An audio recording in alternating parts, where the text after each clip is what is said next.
You ever walk into a room and feel invisible? You speak, but no one listens.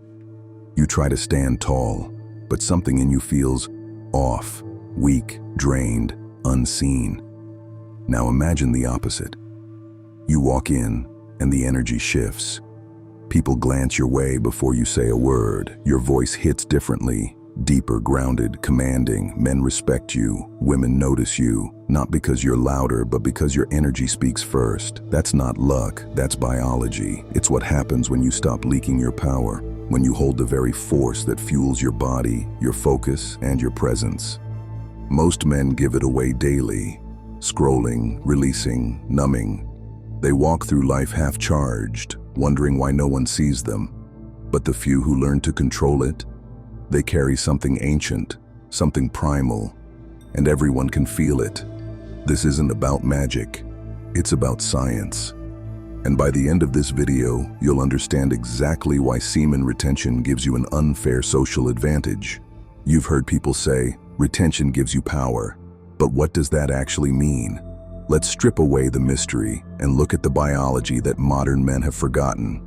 Inside your body, every drop of semen is more than fluid. It's a chemical battery. It carries testosterone, dopamine, zinc, magnesium, the very elements that drive confidence, ambition, and vitality. And when you release constantly, you don't just lose liquid, you drain your charge. There's a 2003 Chinese medical study that found men who abstained for 3 weeks saw a 45% spike in baseline testosterone. That's not a myth. That's measurable. Testosterone is the hormone of dominance, assertiveness, and presence. It's what makes your voice deeper, your posture stronger, your focus sharper. A 2017 study in Nature Scientific Reports revealed that higher testosterone directly increases social dominance behavior, how you stand, how you speak, how others subconsciously respond to you. That's why on retention, people notice you before you notice yourself. Your biology starts broadcasting strength, but testosterone is only half the story.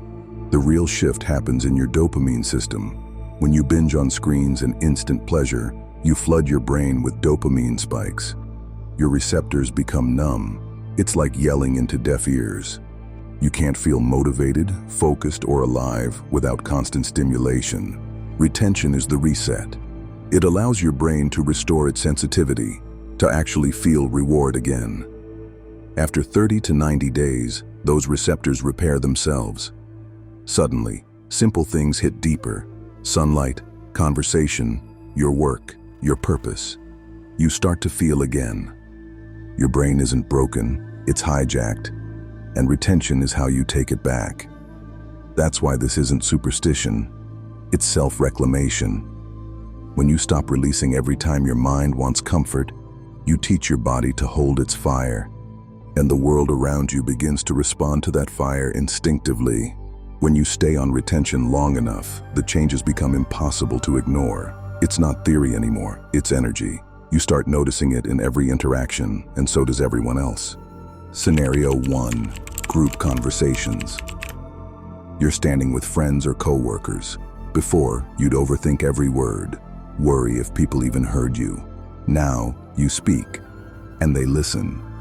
Your voice carries weight. You don't rush your sentences. Silence no longer scares you. That's testosterone at work. It grounds your tone, slows your breathing, and radiates authority. You become the anchor in the chaos. You don't need to prove anything. Your presence says it all. Scenario 2, professional settings, interviews or negotiations. Pressure used to make your chest tighten. You'd fidget, your thoughts would scatter. But now, something's changed. You sit tall, you hold eye contact. You can feel your heartbeat, but it's steady, controlled. That's dopamine balance. Retention stabilizes the peaks and crashes that make most men fold. You don't chase approval anymore. You command respect. You start to realize confidence isn't a performance. It's chemistry in alignment with purpose. Scenario 3, interactions with women. This is where most men notice it first. You no longer chase. You're not scanning for validation or forcing conversation. You're just present. Your energy feels full, complete, and women feel that instantly. It's the calm focus in your eyes, the unshakable stillness in your posture. You don't try to impress, you simply are. And that's the paradox. The moment you stop chasing attraction is the moment you start radiating it. Your biology does the talking. Scenario 4, conflict and confrontations. Retention changes how you handle pressure. You used to react. Sharp words, raised voice, tension. Now you pause. You stay calm while others spiral. Your body no longer burns with nervous energy. It channels it. That's testosterone without dopamine volatility, controlled power. People sense it. They back down. Not because you're intimidating, but because your stillness unsettles them. You've become the man whose peace feels heavier than their chaos. Every scenario reveals the same truth. When you master your energy, your environment starts rearranging itself around you. People treat you differently, not because they changed, but because you did. Most men will never feel what we just described, not because they can't, but because the world is built to keep them from it. Trap 1, the dopamine treadmill. Everywhere you look, you're being trained to chase quick pleasure. Scroll, click, consume. Each hit floods your brain with dopamine, tiny spikes of reward that fade in seconds. You repeat it again and again until your brain forgets how to feel satisfaction without stimulation. Your focus fractures. Your drive dies. You become dependent on distraction. It's not an accident. It's design. A distracted man doesn't build empires. He buys them from others.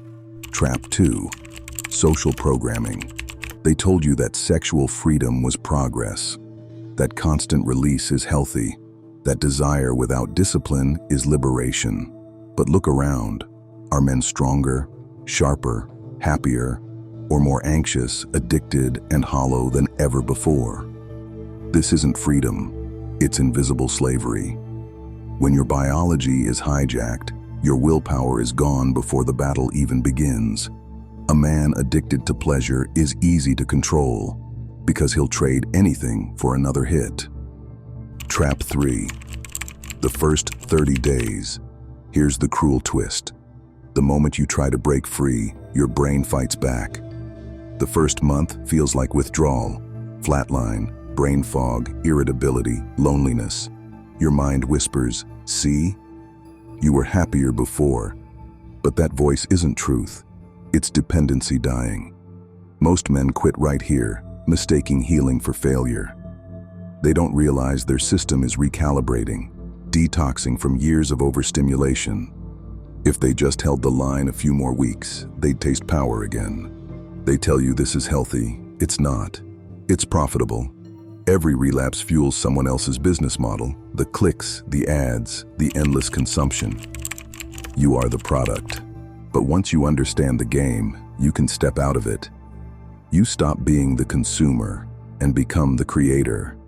That's why most men never feel the unfair advantage of retention, because they never stay free long enough to remember who they are.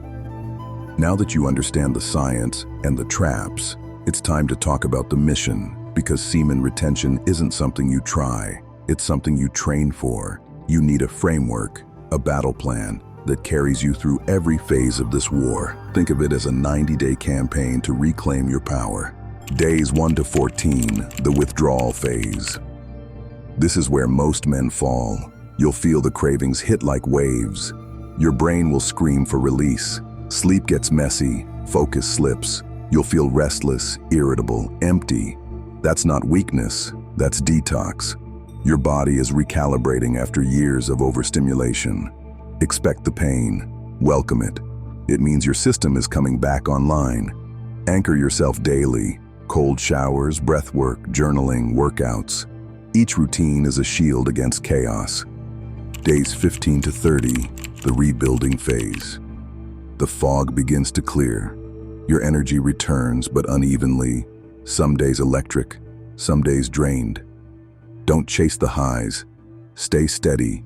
Use discipline, not dopamine, as your compass. Channel that raw tension into movement.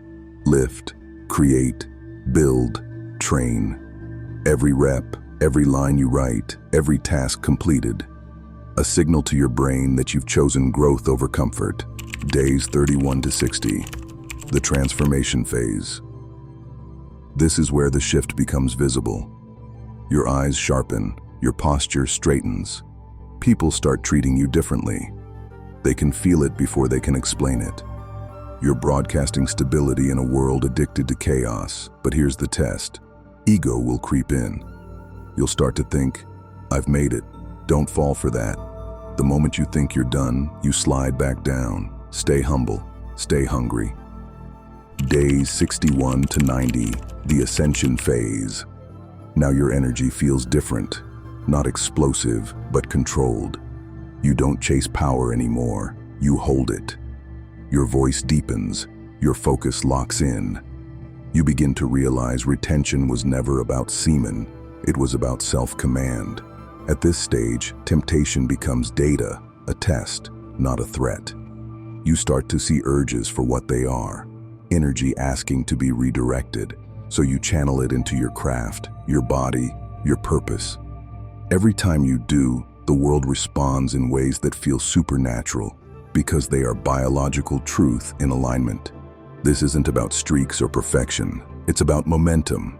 Each day you hold the line, you build power. Each slip, you learn. What matters is that you keep moving forward. Because the 90-day mark isn't the end. It's the beginning of the man you were always meant to be.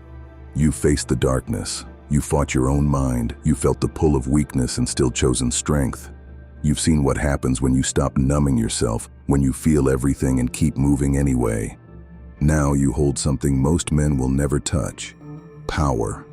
Not the kind that shouts, but the kind that radiates from silence. The kind that changes how people look at you before you even speak.